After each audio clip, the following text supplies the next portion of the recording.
Prisoner Within, Chapter 1. As a 9-year-old boy, Josh lived with his mum, dad and 5-year-old sister Amy. Things were not the best at home. Dad would drink and gamble a lot, whilst mum tried to keep everything together. Sometimes things would be very tense in the house, but there were days where everything would be great. Josh was a quiet boy and very protective of his little sister Amy. He never had many friends, but instead liked to keep himself to himself. You could say that Amy was his best friend. They were always together, having fun, making each other laugh, and that is when they were both at their happiest. One evening after dinner, Dad came home drunk and in a really bad mood. He had been gambling again, and by all accounts had lost a lot of money. Mum would get really cross with him. "Why do you do this all the time? We don't have enough money as it is. How am I supposed to pay the bills and put food on the table?" Dad never liked it when Mum stood up to him. He was one of those men who liked to be controlling of everyone and everything. "Be quiet, woman," he would shout, "and go and get my dinner." "Get it yourself," Mum would shout back at him. Well, that was it. The arguing would start. Dad would call Mum lots of nasty names and sometimes even hit her. Josh and Amy would just sit in their room listening to it all. It was horrible. "Don't worry, Amy," Josh would say one day. "I will save enough money and take you and Mum away from all of this, I promise." Next morning, Josh and Amy were up early for school.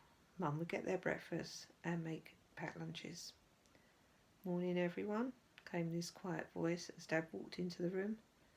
"Morning, Dad," said Josh and Amy together. "Children, go and brush your teeth. We don't want to be late for school," Mum would say. "What's the rush? It would be nice to sit and talk with my children once in a while." "Talk with them? I'm surprised you can make sense of anything after the state you always come home in. You should be ashamed of yourself letting the children see you like that all the time." Dad walked out, muttering under his breath. Mum took Josh and Amy to school. It wasn't far, a 10-minute walk from home. "See you later," as she kissed them both goodbye at the school gate. Josh and Amy liked school. They didn't have many friends, but enjoyed being with the ones that they did have. Josh only had 2 weeks left until he started secondary school.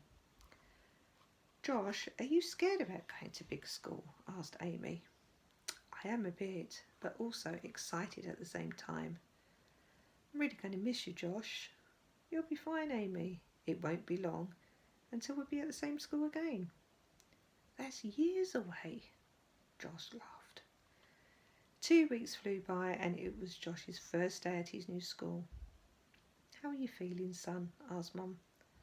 "A bit nervous." "Just go and have fun and make lots of new friends." After a few weeks, Josh had settled in well. He didn't really go out of his way to make friends, but there was one boy in particular whom he connected with, and they became good friends. Todd was a quiet boy, and like Josh, preferred to keep himself to himself. They spent lots of time together, much to Amy's disapproval. "You never spend time with me anymore, Josh. You're always with Todd." "Don't be silly, Amy. I spend lots of time with you. And when you go to big school, you'll find new friends as well. Just because I'm friends with Todd doesn't mean you're not important to me anymore. You'll always be my little sis and my best friend, and I'll always be here for you, Squirt," as Josh rubbed the top of Amy's head. Things seemed to be a bit more relaxed at home lately. Dad wasn't drinking and gambling as much, which meant fewer arguments. For the first time in years, there was a sense of peace. It was coming up to Josh and Amy's birthday. As they were so close together, Mum thought it would be nice for them to have a few friends round for a small party, now that things seemed a bit more settled. Amy was so excited. Josh, being that little bit older, was a bit more laid back, and although he was just as excited as well, really. "So who's coming to your party then?" Mama asked Amy. "I've invited Jackie, Sandra and Molly, and Josh has invited Todd, James and Roger." "Thank you, Amy," laughed Josh. "I can speak for myself." It was the day of the party, and Mum made a real effort to make things look nice. There were balloons, party hats, games, and lots of yummy food, and of course a birthday cake. Amy waited eagerly, looking out of the window for her friends to arrive. Josh hung back a bit, pretending not to be too eager. "They're here," screeched Amy, rushing to the door.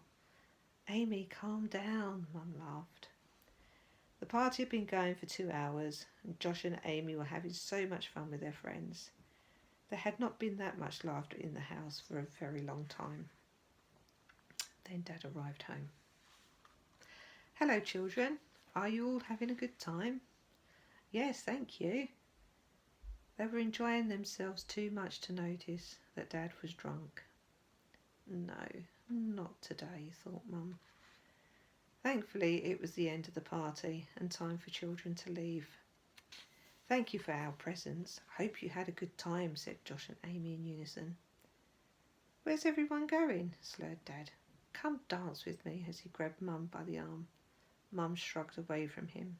"I said dance with me." Josh and Amy could see where this was going. They got their presents and went to their bedroom. How could you? Today of all days. You knew Josh and Amy were having a party, and you couldn't leave it just for one day. "Don't go on, woman. I've only had a couple of drinks." "Don't go on. It's your children's birthdays, and for the first time since, well, never, they've had friends over for a party, and you walk in drunk."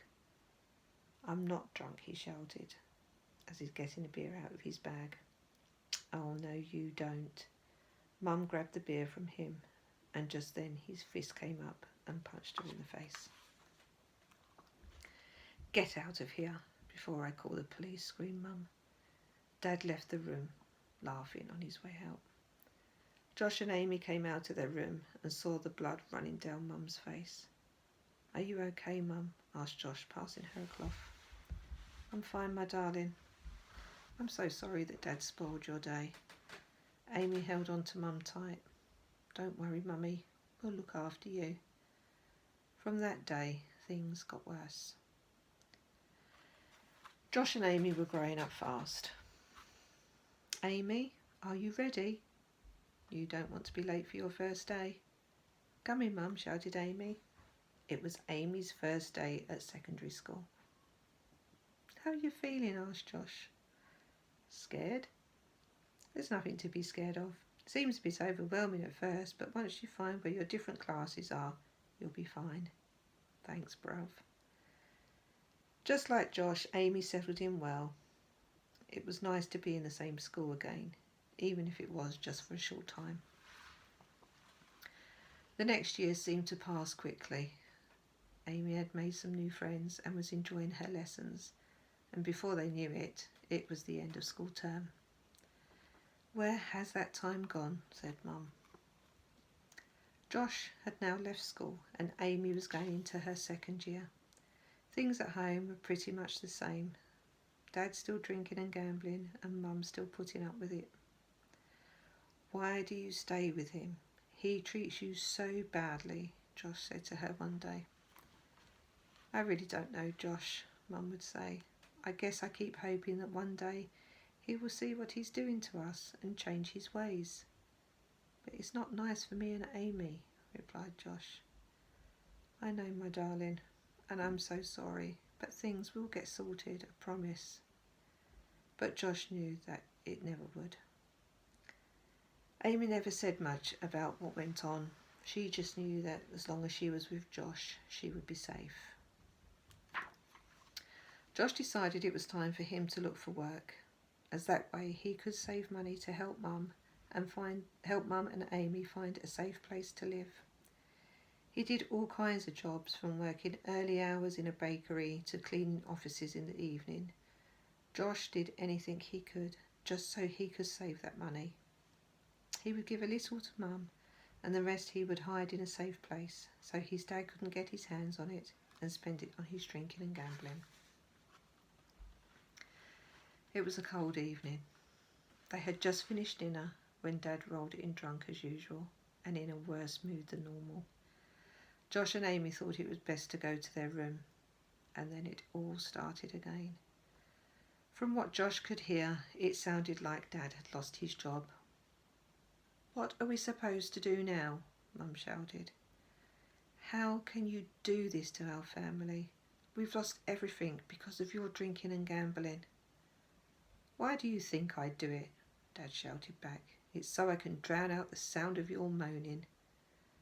"Don't you blame me for your addictions. It's about time you faced up to what you do instead of blaming everyone else." The next thing all Josh and Amy could hear were Mum's screams. They knew Dad was hitting her. They had heard all of this so many times before, but this time the screams were worse. Josh couldn't stand it anymore. He knew he had to help Mum. "Wait here, Amy. I'm going to get help." Amy hid under the covers to drown out the screams. When Josh went into the room, he was horrified to see the bloods and the cuts on Mum's face. It was awful. "Don't worry, Mum. I'm going to get help." "You're not going anywhere, my boy," Dad snarled. "Go back to your room unless you want some of the same." Dad was about to give Mum another punch to the face, and Josh ran at him screaming, "Leave Mum alone." Dad got hold of Josh and threw him as hard as he could. As Josh landed, his head caught on something sharp, and blood poured from his head as he fell unconscious. "Josh!" shouted Mum. "What have you done to my baby?" That was the last straw. Mum picked up a knife from the side and went for Dad. As they both struggled, the knife plunged into his chest, but he managed to lunge forward at her. Mum tried to move out of the way as Dad landed on top of her. As they tumbled backwards, she fell onto a large piece of broken glass. It went right through her, and she died instantly. Dad had already died. Everything was quiet. Amy came out from under the covers, slowly went to the door and opened it. At first, all she could see was broken furniture everywhere. As she went further into the room, she saw Josh laying there with a pool of blood around his head. "Josh! Josh! Wake up! Can you hear me?"